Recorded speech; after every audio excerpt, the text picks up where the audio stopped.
활동가 전문가님들이 다 계신데 괜히 올라와 있으니까 좀 쑥스럽고 그렇습니다.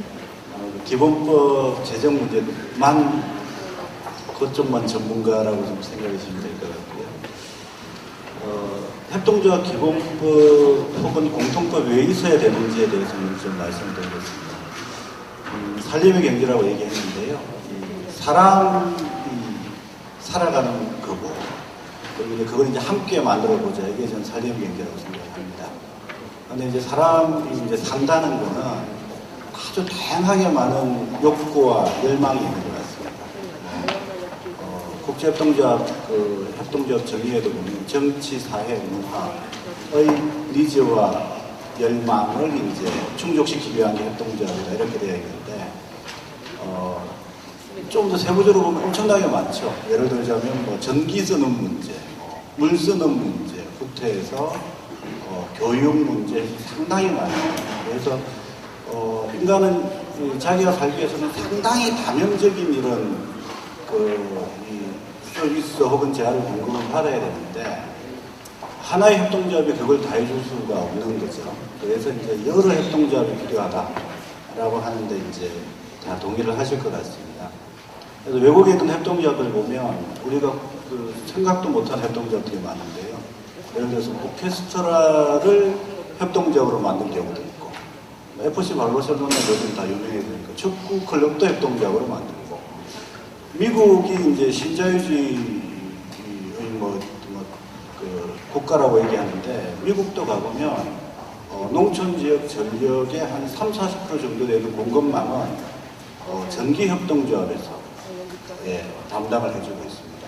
북유럽 같은 데는 공기업을 민영화할 때 우리나라는 민영화한다 그러면 그냥 주식회사 이렇게 생각하는데 협동조합으로 민영화해줍니다.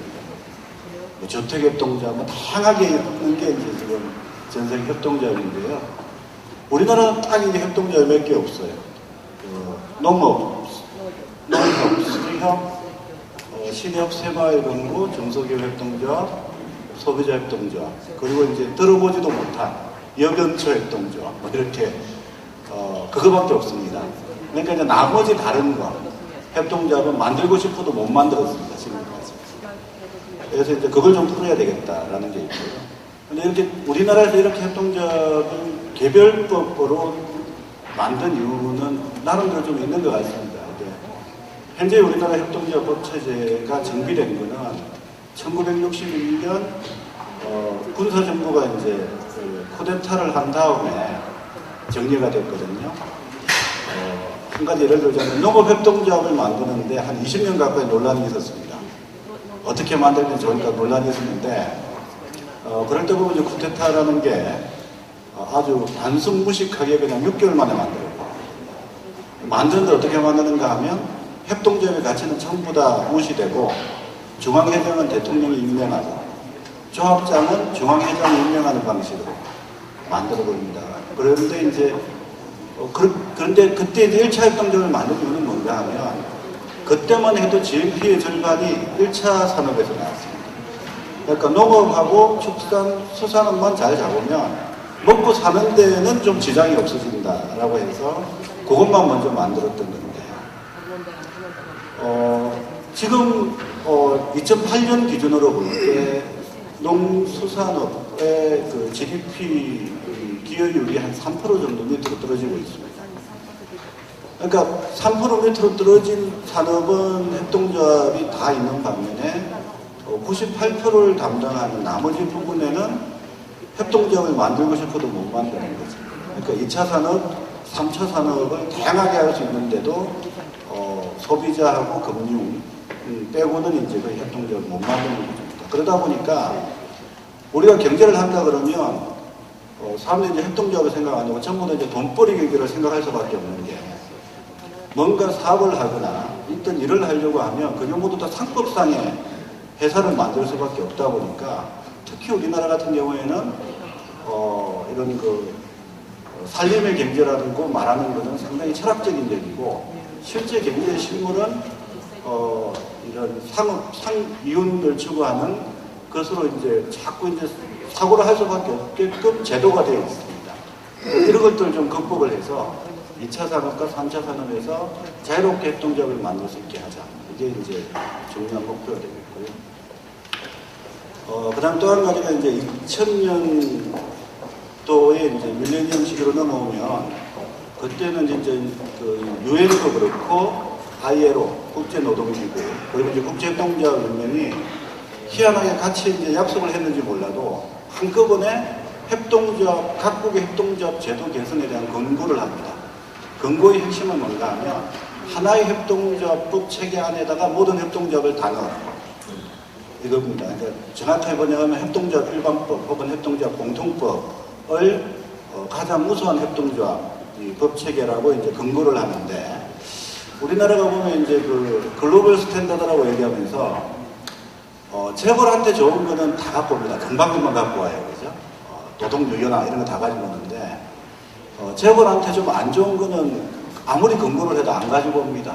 그래서 지금 10년째 그 권고를 하고 있어도 유엔이 권고를 하는데도 우리나라 사람 출신이 사무총장인 유엔이 계속 권고를 하는데도 그동안 생각을 안 했었어요. 그만큼 이제 협동의 경제 혹은 사점의 경제에 대한 위정자들의 어떤 관심이 좀 없었던 것 같습니다. 그래서 이제 글로벌 스탠다드를 좋은 의미에서 지키자. 그게 이제 우리나라에서 협동조합 기본법을 만들어야 되는 이유 중에 하나입니다. 또 하나는 1980년대, 70년대 이미 이제 지역운동, 빈민운동, 도시지역운동을 했던 많은 분들이 계십니다. 가톨릭, 기독교 다 계신데 이분들이 이제 이런 그 다양한 운동체를 어떤 방식으로 육성할까에 대한 고민을 많이 했습니다. 그러다가 1990년도, 89년도에 몬드라곤에 대해서 알게 됩니다. 그래서 몬드라곤 협동조합 복합체를 보고 제가 알기로는 충격과 감동을 받아서 야 그럼 우리 협동조합을 한번 가보자라고 해가지고 상당히 많은 어떤 조직들을 만들고 육성을 하게 됩니다.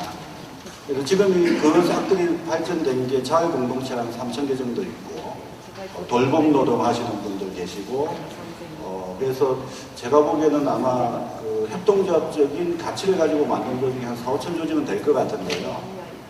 문제는 이 협동조합 기본법이 없다 보니까 우리를 뭘 할 수가 없는 거예요. 그래서 할 수 있는 방법이 두 가지밖에 없었다. 하나는 그냥 개인 사업자로 그냥 등록하고 가든가 아니면은 협동조합에서 가장 멀리 있는 영리기업의 유행 중에서도 가장 멀리 있는 주식회사의 탈을 쓸 수밖에 없습니다. 이게 뭔가 하면 협동조합 이번에 기본법 만들 때 그 활동하셨던 분들이 하시던 말씀 중에서 정말 가슴에 많이 남는 게 그동안 20년 동안 이 협동조합 운동을 해오셨던 분들은 진짜 애비를 애비라 부르지 못하고 형을 형이라 부르지 못하고 20년을 쏘가리 하면서 살아왔습니다. 홍길동이가 17살에 더 이상 그러지 못해서 가출했잖아요. 우리는 그걸 20년 동안 했기 때문에 이제는 진짜 애비를 애비라 부를 때가 됐다.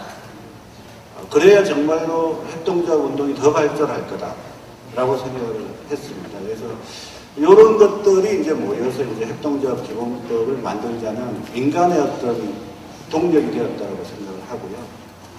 방금 이제 홍기빈 박사님 말씀하신 대로 이런 한인차의 경제를 잘 만들기 위해서도 결국 이제 국가라는 틀 안에 있으면 이제 제도화 시켜야 되니까 그 제도를 만들겠다는